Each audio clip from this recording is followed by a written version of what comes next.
My name is Celeste Beaumont, and I want to tell you about the morning I pulled up 47 minutes of security footage on my laptop and watched my own family destroy my home, room by room, like it was a condemned building they had been hired to tear down. I watched my aunt's jacket, my cousin's shoes, my uncle's truck in the driveway with the headlights off at 2 a.m, like that was somehow subtle. And I want to tell you how every single one of them ended up in a courtroom, because they forgot one very important thing about the house they were trying to steal. I had cameras everywhere. By the end of this video, 3 members of my own family had criminal charges filed against them.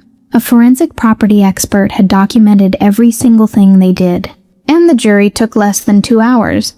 But to understand how we got there, I need to tell you about my grandmother Louise, because this was never just about a house. This was about the only thing she ever built entirely on her own terms, and the people who smiled at her funeral and then went home and started calculating what it was worth. My grandmother, Louise Beaumont, was a force. Born in Baton Rouge, Louisiana, raised in New Orleans, moved to Houston at 26 with 2 suitcases and a work ethic that frankly embarrassed most people around her. She spent 34 years as a licensed vocational nurse, saved every dollar she could, and at 51 years old, she bought a 4-bedroom house in a quiet neighborhood in Southwest Houston, outright, no mortgage, cash, hers. She left that house to me, not to my father's side of the family, who had been circling it like it was already theirs, since the moment her health started declining. Not split among the cousins, not placed in some collective family trust that would have dissolved into arguing within 6 months. To me, Celeste, her youngest grandchild, the one who drove her to chemotherapy every Tuesday for 11 months, the one who learned how to manage her medications, coordinate her home health aides, and sit with her on the hard nights when the pain was bad and the house was quiet and she needed someone to just be there. Louise Beaumont was a woman who paid attention. She saw exactly who showed up, and exactly who didn't, and she made her decision accordingly. When the will was read, the room went cold. My Aunt Renee, my father's older sister, the self-appointed family spokesperson who had never once visited. Louise, during her illness, stood up before the attorney had even finished the sentence, said this was an outrage, said Louise had not been in her right mind, said I had manipulated a sick old woman for personal gain, which was rich coming from a woman who had shown up to the hospital exactly once in 11 months and spent the whole visit talking about the square footage. I said nothing. I had been advised by the estate attorney to say nothing, and I followed that advice with every bit of discipline I had. The will held up. The house transferred to my name 4 months after Louise passed. I moved in on a Saturday in March. I spent that first weekend painting the bedroom the same color my grandmother had always kept it, a soft, warm yellow she called buttercream, because it felt like the right way to begin. I also spent that first weekend installing security cameras, 8 of them, every exterior angle, front door, back door, garage, driveway, and 1 interior camera in the main living area pointed at the front windows. I told myself it was just good sense for a woman living alone, and it was. But I also knew my family, and I did not trust a single one of them. 6 weeks later, I found out I was right not to. It started small.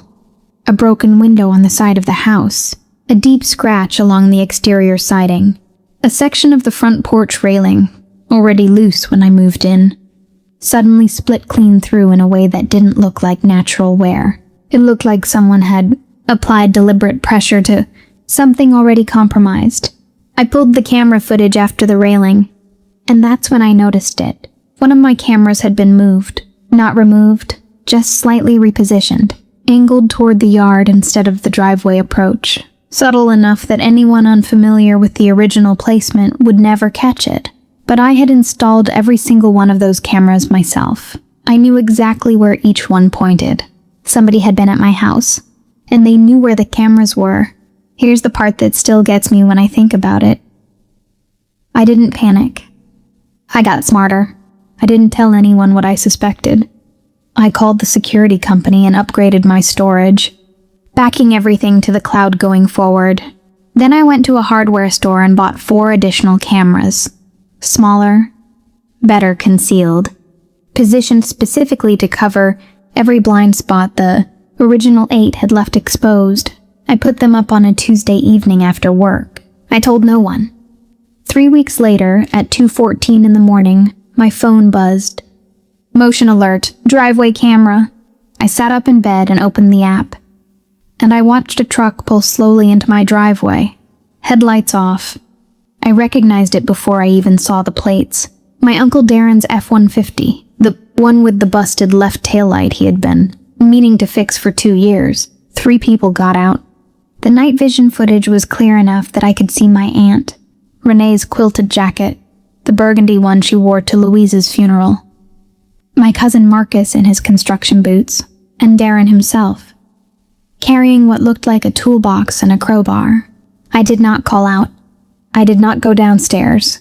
I sat in my bed, watched them on my phone screen, and recorded the entire session, simultaneously on a separate device as a redundant backup, because a trusted friend had told me years ago to always have a second copy of anything important. I watched them for 47 minutes. They hit the back porch supports. They cracked 2 window frames from the outside, designed to look like foundation settling. They loosened the electrical panel cover.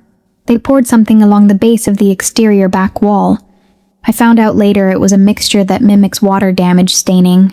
Methodical, practiced. The kind of damage that a home inspector documents as long-term neglect. The kind that drops a property, valuation by $30,000 to $50,000, depending on the assessor. When they left, I sat in the dark for a long time. And that's when I understood exactly what the plan was. And honestly, if it was clever, it almost would have worked. I had been hearing through the family grapevine that Renee had been telling people the house was falling apart, that I was in over my head, that it was only a matter of time before I had to sell. She had already identified a buyer, a developer who would purchase quickly and below market value, the kind of deal that only works when the seller is desperate, or the property looks worse than it is. Renee was going to create the desperation herself, damage the house enough to tank the appraisal, pressure me financially, then swoop in with a lowball offer through an intermediary so her fingerprints looked clean on the whole thing. She had not counted on 47 minutes of crystal clear night vision footage and a redundant backup copy sitting in cloud storage in a completely separate state. I called an attorney the next morning. I presented the footage, the full timeline I had been documenting since the first repositioned camera, and the secondary recordings. My attorney brought in a forensic, property damage expert who assessed every point of deliberately inflicted damage versus natural wear, and produced a written report that was about as airtight as anything I had ever seen. The police report was filed on a Thursday. Darren, Renee, and Marcus were served on a Friday. The criminal charges included felony vandalism, conspiracy to commit property fraud, and criminal mischief.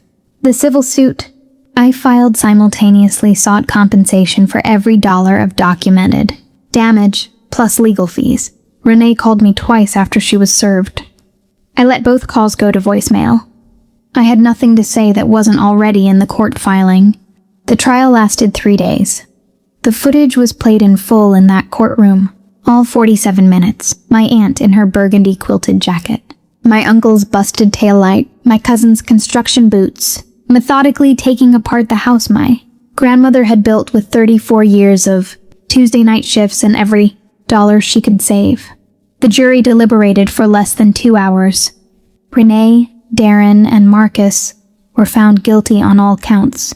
The civil suit settled and covered every dollar of repair, every legal fee, and then some. The house appraised at full market value 6 months later. I drove home after the verdict, and I sat on the front porch of my grandmother's house, my house, in the late afternoon light, and I thought about Louise, about what she saw in me that she didn't see in them, about the difference between people who build things and people who only know how to take them apart. The porch railing had been repaired by then, solid, level, done right, just like she taught me. If this story taught you anything, it's that documentation is everything. Cameras, backups, paper trails, they matter more than people think, and usually at the worst possible moments. If you've been through something like this, a family dispute, an inheritance situation, something that felt impossible, drop it in the comments. I read every single one, and you'd be surprised how many people are carrying stories just like this one. If you're new here, subscribe. I share real stories like this every week. And if this one hit home for you, share it, because somebody in your life probably needs to hear it. I'll see you in the next one.